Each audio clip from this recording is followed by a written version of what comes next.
Hello दोस्तों, कैसे हैं आप? स्वागत है आपका हमारे YouTube चैनल पर।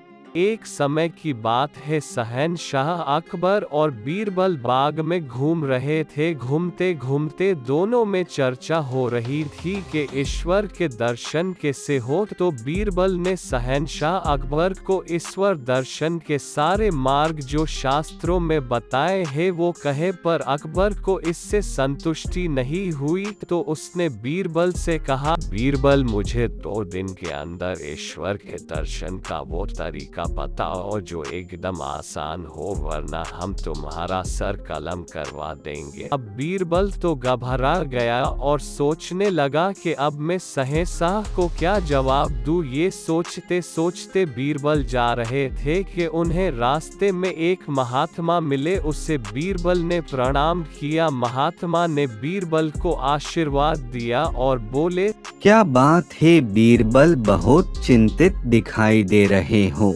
तब बीरबल ने अपनी सारी व्यथा महात्मा को बताई। ये सुनकर महात्मा बोले, बस इतनी सी बात, तुम एक काम करो, कल अपने राजा से कहना कि आपके सवाल का जवाब एक महात्मा देंगे। अगर आपकी इजाजत हो तो मैं उसे यहाँ बुला लूँ। दूसरे दिन बीरबल ने शहंशाह अकबर से कहा, जहाँपना, आपने जो सवाल पूछा है उसका जवाब मेरी जगह एक महात्मा देंगे। अगर आपकी इजाजत हो तो मैं उसे बुला लूँ।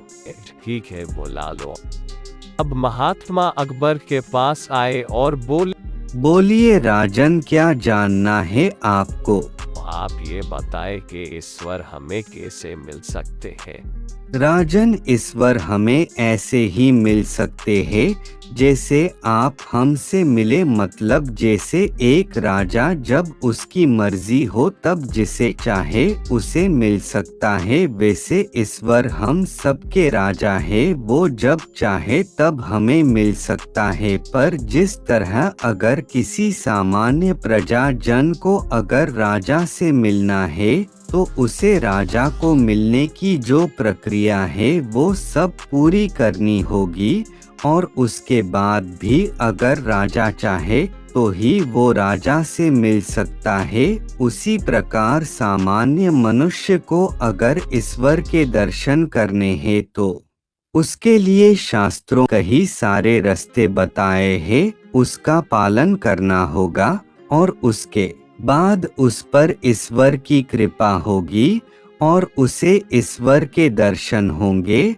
और यदि ईश्वर किसी को मिलना चाहे तो वो जब चाहे उसे दर्शन दे सकता है। महात्मा की ये बात सुनकर अकबर बहुत खुश हुआ। उसके मन की सारी शंका दूर हो गई और महात्मा उसे आशीर्वाद देकर वहां से चले गए। तो दोस्तों, इससे हमें क्या सीखने को मिला कि हमें भी ऐसा बनना चाहिए कि ईश्वर को हमसे मिलने की इच्छा हो और वो भी हमें दर्शन दे। तो दोस्तों, कैसी लगी ये कहानी? मजा आया ना? हमें कमेंट करके जरूर बताना। और ऐसी ही दूसरी कहानियाँ सुनना चाहते हो तो हमारे चैनल को सब्सक्राइब करें। नीचे जो बेल है उसे भी दबा दे, जिससे नई वीडियो की जानकारी आपको तुरंत मिले। टाटा दोस्तों, फिर मिलते हैं।